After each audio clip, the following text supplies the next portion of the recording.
Dalam Hasanah Sastra Jawa, Serat Dharma Gandul adalah sebuah karya yang syarat kontroversi dan misteri. Ditulis pada abad ke-19 oleh Raden Ngabehi Karya Rujita atau dikenal sebagai Ki Kalamwadi.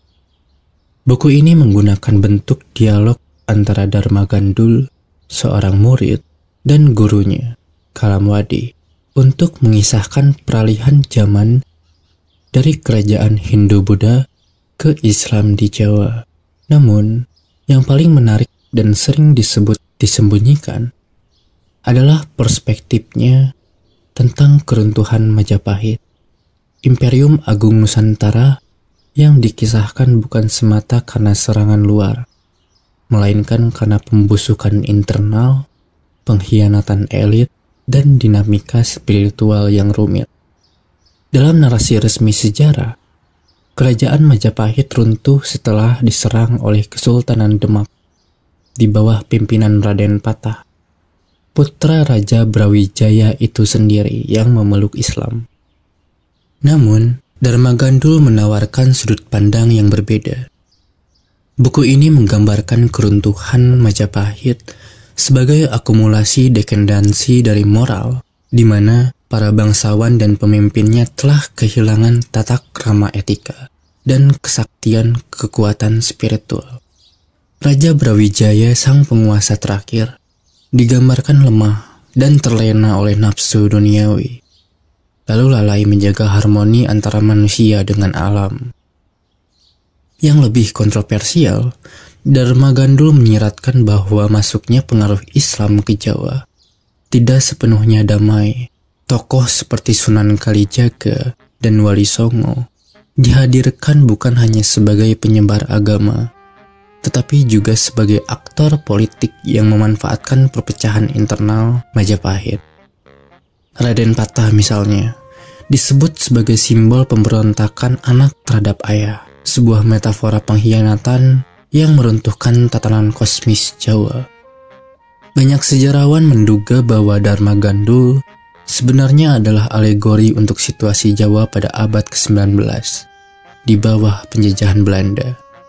Keruntuhan Majapahit menjadi cermin bagi kehancuran Mataram Islam akibat politik divide et impera dari Belanda.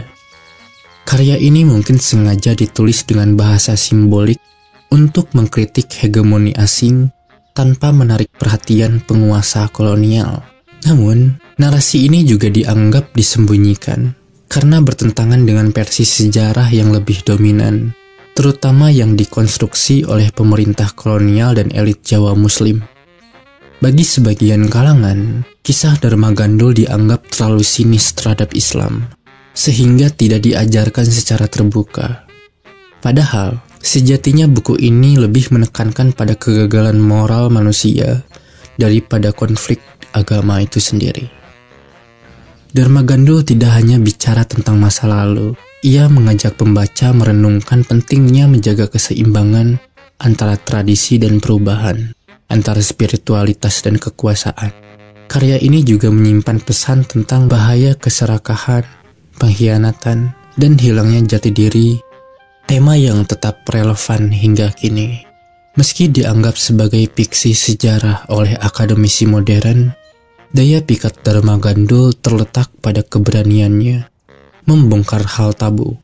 Buku ini mengingatkan kita bahwa sejarah sering ditulis oleh sang pemenang, tetapi di baliknya selalu ada suara-suara yang dipinggirkan. Kisah Majapahit versi Dharma Gandul mungkin tidak sepenuhnya akurat, namun ia membuka ruang untuk mempertanyakan apa yang sebenarnya kita ketahui tentang masa lalu dan siapa yang berhak untuk mencatatnya. Untuk yang berminat memesan buku ini, klik keranjang yang sudah saya siapkan, sebab ilmu selalu berkaitan dengan buku. Sampai jumpa di meramu buku selanjutnya.